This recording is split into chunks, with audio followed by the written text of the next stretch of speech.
আবার চলে এসেছি দুই দিদি রান্নাঘরে। তো আজকে রান্না করব হলো গিয়ে ঝিঙার চাপড়ি। খুব গরম পড়ে গেছে, তাই ঝিঙার চাপড়ি রান্না করার জন্য আমি কচি কচি ঝিঙা নিয়েছি কেটে এরকম করে, সাথে একটু আলু দেব। একটা বড় আলু আমি এরকম করে কেটে নিয়েছি। তার জন্য যা যা উপকরণগুলি লাগবে, আমি মটর ডাল দুমুট মটর ডাল আমি রাত্রিতে ভিজিয়ে রেখেছিলাম, তারপরে ওটাকে পাতলা করে পেস্ট করে নিয়েছি। আর লাগবে একটু জিরে বাটা, একটু একটা লঙ্কা বাটা, আর একটু আদা বাটা। আর লাগবে কাশ্মীরি লঙ্কার গুঁড়ো, আর নুন, চিনি, জিরা, হলুদ। আর রান্নাটা করব আমি সরষের তেল। একটু নুন দিলাম, আর একটু রেড চিলি পাউডার দিলাম কাশ্মীরি।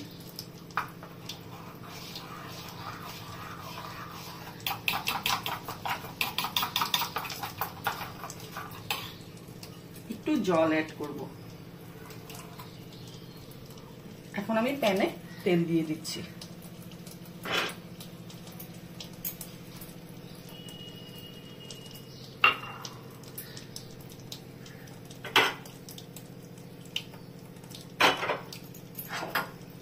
এই পাশে আমি গ্যাসটা ধরিয়ে নিচ্ছি, কড়াইটা গরম হোক।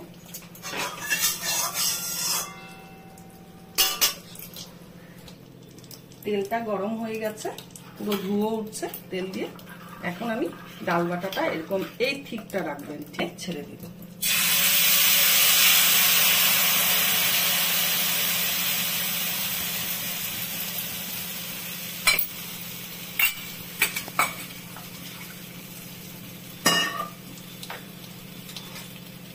প্যানটা ওপাশে দিয়ে দিব, ওটা আস্তে আস্তে হতে থাক, ততক্ষণে আমি সবজিগুলো ভেজে দিব।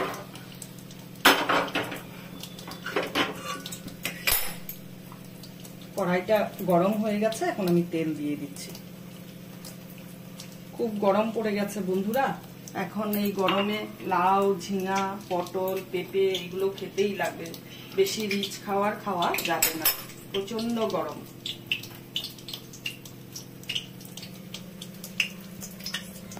হয়ে গেছে, এখন একটা শুকনো লঙ্কাকে টুকরো করে আমি তেলের মধ্যে ছাড়ছি।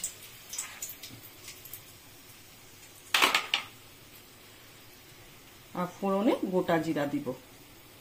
আপনাদের যে ফোড়নটা ভালো লাগে সেটাই দিবেন, আমি জিরা দিচ্ছি। শুকনো লঙ্কাটা কালো কালো টাইপের হয়ে গেছে, এখন আমি জিরাটা ছেড়ে দিচ্ছি।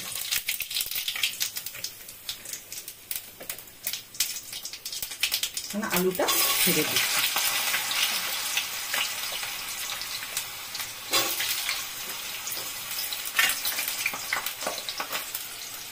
এক চিমটি নুন দিচ্ছি আলুটা ভাজার জন্য, আর এক চিমটি হলুদ দিচ্ছি আলুটা ভাজার জন্য।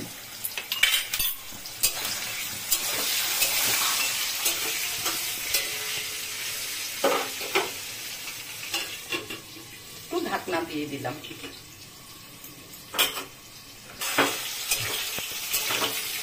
বন্ধুরা ঢাকনাটা খুলে ফেলেছি, এখন তুলে নিয়ে এখন হলো গিয়ে আমি একে একে ঝিঙাগুলো ছাড়বো এখানে।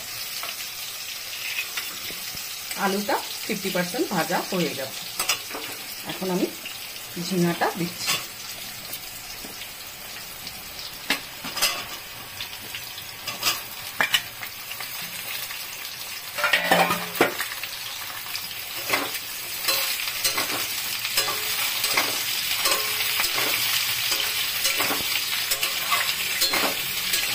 দিয়ে দিই, ঝিঙাটা একটু মজবে তাহলে। আচ্ছা দেখুন, ঠিক ডিমের অমলেটের মতন হবে জিনিসটা। আমি উল্টে দিলাম, একটু ভেঙে গেছে আমার আজকে, তো এই যে এইভাবে ঠিক এই কালারটা আসছে।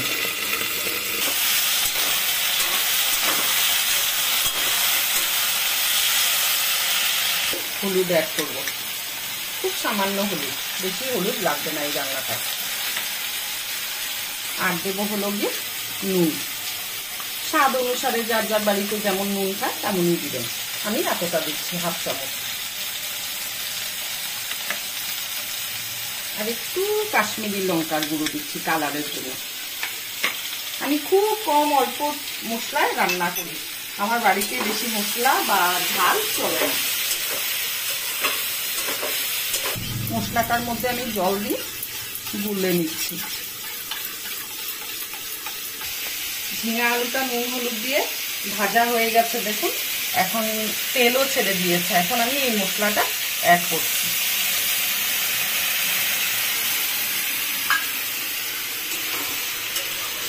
হয়ে গেছে, চাপড়িটা ভাজা হয়ে গেছে। এখন আমি একটু ঘি দিচ্ছি, একটা সেন্ট আসবে, দারুণ সেন্ট আসবে।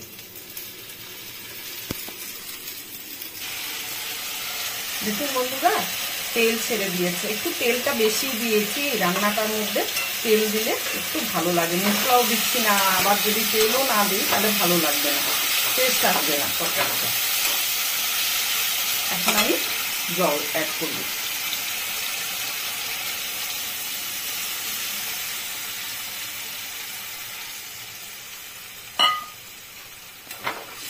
ঝিঙা আলু সব সেদ্ধ হয়ে গেছে, কিন্তু ঝোলটা দিলাম, যেহেতু ডালের এটা দিব, একটু টেনে নিব।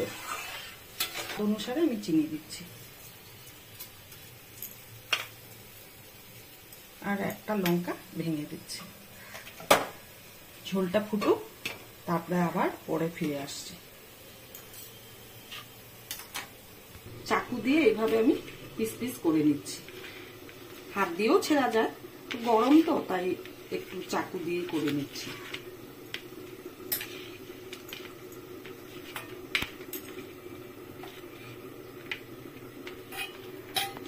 আমার সবগুলো কাটা হয়ে গেছে। এটা আমার পুরো ফুটে গেছে। এখন এগুলো একে একে আমি ছেড়ে দিব।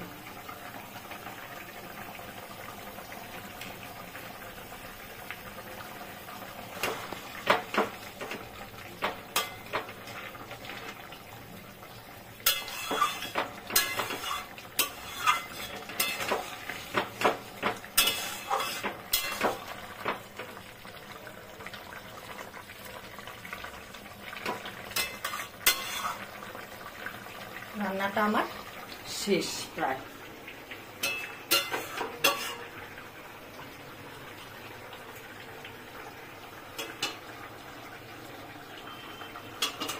এখন আমি নামিয়ে নেব। এরকমই ঝোলটা থাকবে।